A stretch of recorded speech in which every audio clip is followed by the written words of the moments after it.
Good afternoon, everybody. How is lunch? Okay, good, good. For me, it's a great pleasure to introduce our next, let me erase here, speaker, and put human being. When we started our marketing campaigns for this beautiful event, we have a dilemma.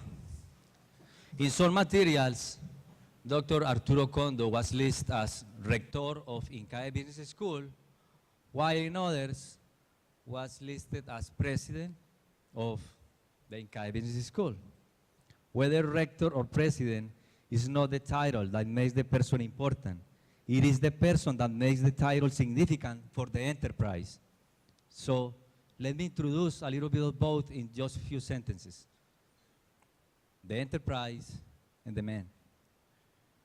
INCAE Business School is the Central American Institute for Business Administration located in Costa Rica and in Nicaragua. Founded in 1964, struck me, that 95% of all his faculty are from either Harvard or Yale or Stanford and other smaller universities. Without doubt, it's the #1 school for business in Latin America and probably listed one of the 10 business schools in the world. I'm going to go this year to there. Absolutely, I have to go to Costa Rica. Now, let me introduce the leader. Now, I'm honored to tell you about the man who is leading this enterprise. Dr. Arturo Condo is from Ecuador, and he has a bachelor in electrical engineer, specialized in information system and biotechnology from la Escuela Superior Politécnica del Litoral de Ecuador. Good thing Spanish is my second language. He also holds an MBA from the same INCAE. So he is an INCAEista from the same organization that you are leading right now. That's really very interesting, and I would love to hear about it. We will love to hear about it. And then when he not only finished there, he was recognized with a distinguished honor as distinguished scholar that has been given only to 7 scholars from INCAE in the history of INCAE in 1964. Then he went to Harvard Business School and was supervised by Michael Porter. And then I think I'm going to finish there. Taught many classes. And is widely published in sustainability. Please, welcome Dr. Arturo Condo from INCAE Business School.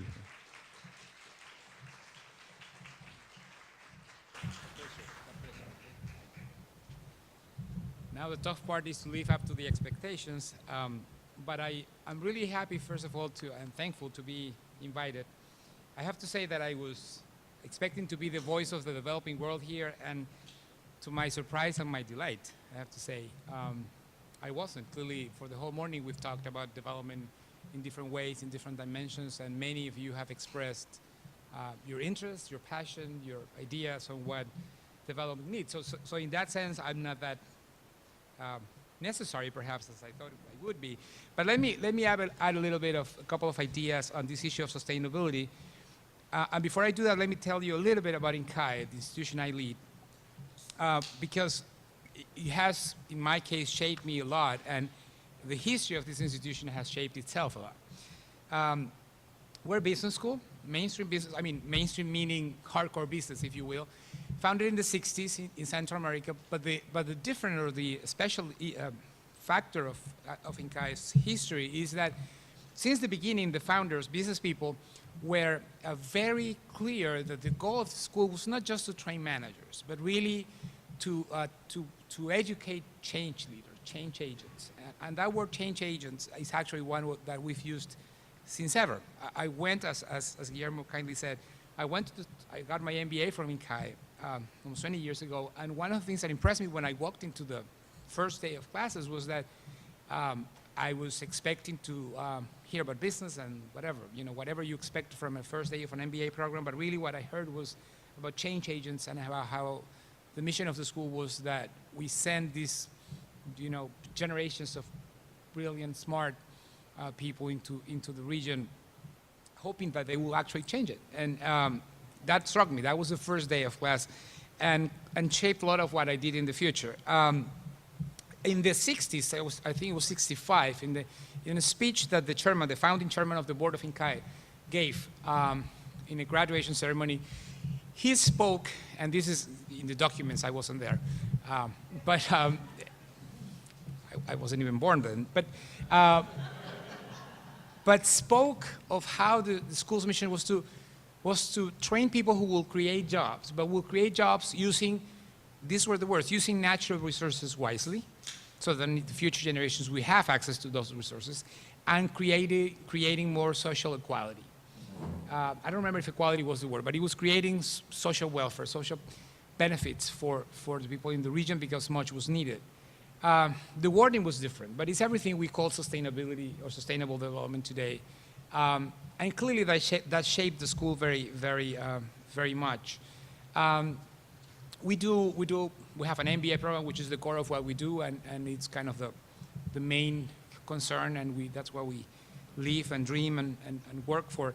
But we have also executive education. We don't have an endowment. So in a way, what was our bad news before is that we didn't have an endowment. During the crisis, we didn't suffer as much because we didn't live out of endowment. But we did live out of executive education, and that suffered quite a bit. But through executive education, we have incorporated sustainability issues since very early, actually. In the 1980s, the mid-80s, two faculty members who are, one still associated as a dean to the school, and the other one who is the chairman of a global environmental agency, wrote a book on energy management, something that today, of course, is super, now we're changing light bulbs and doing a lot of energy efficient things 25 years later. But for developing countries, really, it has been an issue always, because energy was always scarce. It wasn't just a matter of cost, it was also a matter of availability. And so that led to the research that these two colleagues of mine, senior colleagues of mine, did on the issue. And as that example, there are many others. We had in 92, we launched our first MBA with an emphasis in natural resources management, which was it was 18 years ago, so it was early, let's say, in this trend. And it is from that experience, really, that I may stand in front of you and say a few words on what this sustainability thing means for business, which is what we work on and what I care for a lot, because I think it's one of the major change agents in the effort to bring about a more sustainable world. Let me say to the beginning, and Professor Winston, you mentioned that there was a very narrow definition that just to keep it going. But really, if you think about the way I see it, if you think about it, that's more than enough in a way, because what we're talking about in terms of sustainability is to keep it going, and to keep it going as a human race, to keep it going as a business itself. I would argue that I don't remember who it was who said, the future is not what it used to be. The long term is not what it used to be either. In the past, the long term was, whatever number of years in the future. These days, long-term effects are very short-term and, are getting shorter and shorter term. And so more and more, the long-term, the future is catching up to us. And so the effects will start to be seen. So the keeping it on, I think it has a big portion. And I care because what I see in this room, this energy, this passion, that the table I was at, we shared this, we were driven, clearly. All of us were. But the world is not necessarily. And so, I don't think we can rely on that drive to change things. So the keeping it going, I think, is an important part. And I'd like to say a word, although I wasn't planning to do so, on the human-centric part of it, because I find it fascinating. I'm an engineer by training, and then an MBA, and my PhD was in the economic part of business. But I love philosophy, I love thinking, I love, I love your presentation. And with this human-centric dimension of sustainability, I struggle, if you will, a little bit. And I think the issue is human-centric. What I think, my personal belief is that the world should not be. I mean, we shouldn't necessarily feel as a human race owners of the planet. That's my thinking. But we are the owners of the problem, because what really is at stake, in my opinion, is our sustainability.